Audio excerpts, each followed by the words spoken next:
अस्सलाम वालेकुम, मैं हूं रिजवान अशरफ। पाकिस्तान के अंदर दहशत गर्दी की एक खतरनाक और खौफनाक लहर जो है वो पैदा हो चुकी है।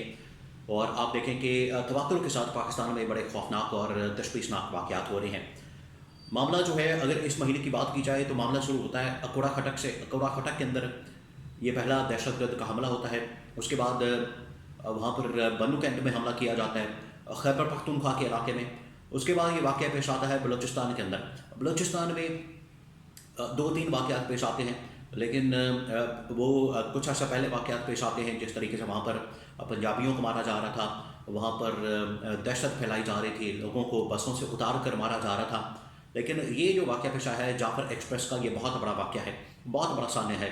इसके ऊपर जो है मुख्तलिफ रिपोर्ट सामने आ रही हैं और मुख्तलिफ तज़ादात इस मामले के अंदर पाए जाते हैं। मुख्तलिफ लोग इसके हवाले से बात कर रहे हैं, इंफॉर्मेशन शेयर कर रहे हैं, और इसके हवाले से कुछ DGISPR के बयानात को भी देख रहे हैं कि उनके बयानात के अंदर भी तज़ाद मौजूद है इस वाक़े के हवाले से। इसके बारे में बड़ी अहम तरीन मालूमात और इन्फॉर्मेशन मेरे पास मौजूद है, वो आपके साथ में शेयर करता हूँ।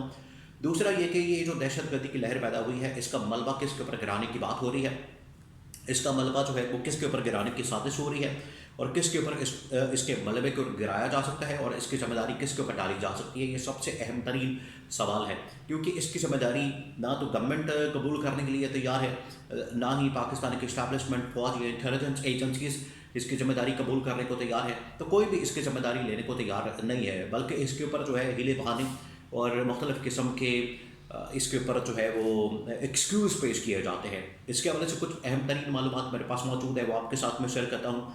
इमरान खान का मौक़िफ़ इस दहशत गर्दी के हवाले से क्या था। इमरान खान इस मौक़िफ़ के मुतालिक आज भी उसी पर कायम है, और इमरान खान का जो मौक़िफ़ है वो आज भी उसी तरह से वही है। इसके अलावा मैं आपके साथ अहम तरीन इन्फॉर्मेशन शेयर करूँगा कि कल जो है इमरान खान के पास अदालती अमला पहुँचा, और इस्लामाबाद हाई कोर्ट के एक इंतहाई अहम तरीन जज जस्टिस सरदार एजाज इशफाक खान, उनकी जानिब से इमरान खान को पेश करने का हुक्म दिया गया।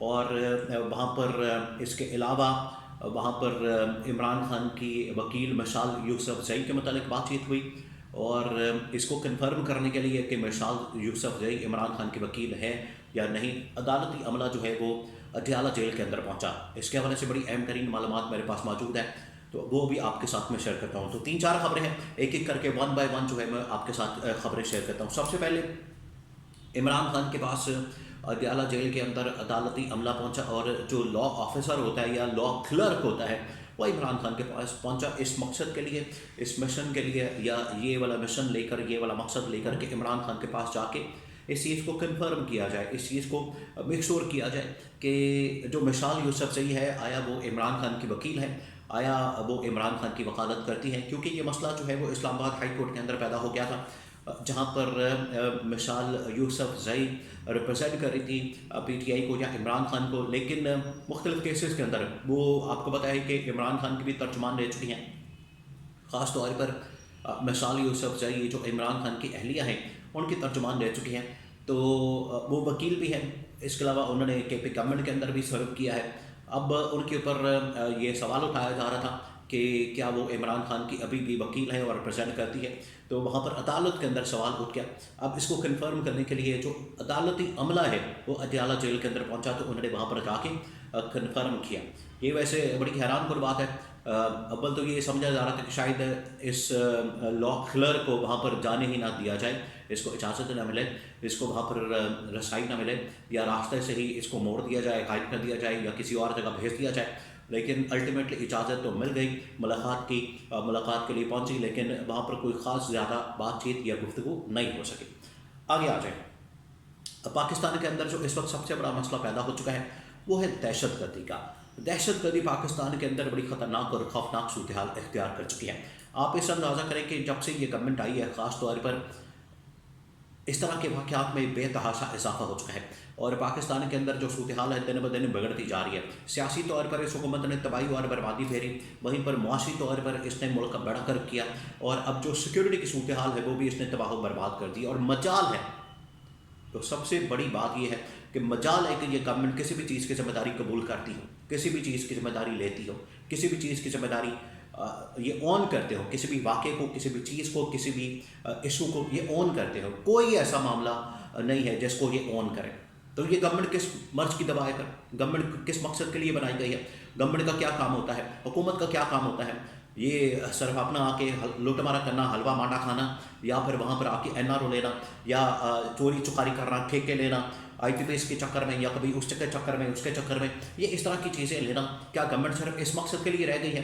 دیکھیے گورنمنٹ نے آپ کو میں ایک دو اور خبریں دے دوں اسی ان دا مین وائل، اسی اسنا میں ضمنی آپ کو ایک دو خبریں دے دوں کہ گورنمنٹ کی جانب سے جو بجلی کی قیمتیں ہیں ان کو بڑھانے کا فیصلہ کر لیا گیا. تو آپ دیکھ لیں آج اس وقت مڈ گزر چکا ہے، مارچ کا مہینہ، اگلا جو ہے وہ اپریل کا مہینہ ہے، پھر اس کے بعد گرمی شروع ہو جانی ہے. تو اس کا مطلب ہے انہوں نے پہلے ہی فیصلہ کر لیا ہے، انہوں نے پہلے ہی جو ہے پلان کر لیا ہے کہ گرمیوں کے اندر عوام کا جو ہے وہ کس طریقے سے پسینہ انہوں نے نکالنا ہے، عوام کا کچومر کس طرح سے نکالنا ہے، عوام کی خون پسینے کی کمائی کے اوپر کس طرح سے ان لوگوں نے ہاتھ ڈالنا ہے، ان کی جیبوں کے اوپر کس طرح سے ان لوگوں نے ڈاکہ مارنا ہے. یہ بجلی کے چکر میں، بجلی کے کھاتوں میں اور بجلی کی آڑ میں، بجلی کے بلوں کی آڑ میں انہوں نے ایک بار پھر سے عوام کو بجلی کا جھٹکا لگانے کا فیصلہ کیا. اور ادھر آپ یہ دیکھیں کہ جو سولر میٹر ہے ان کی بھی قیمتیں جو یہ پرچیز کرتے ہیں ان کی قیمتیں کم کرتی ہیں.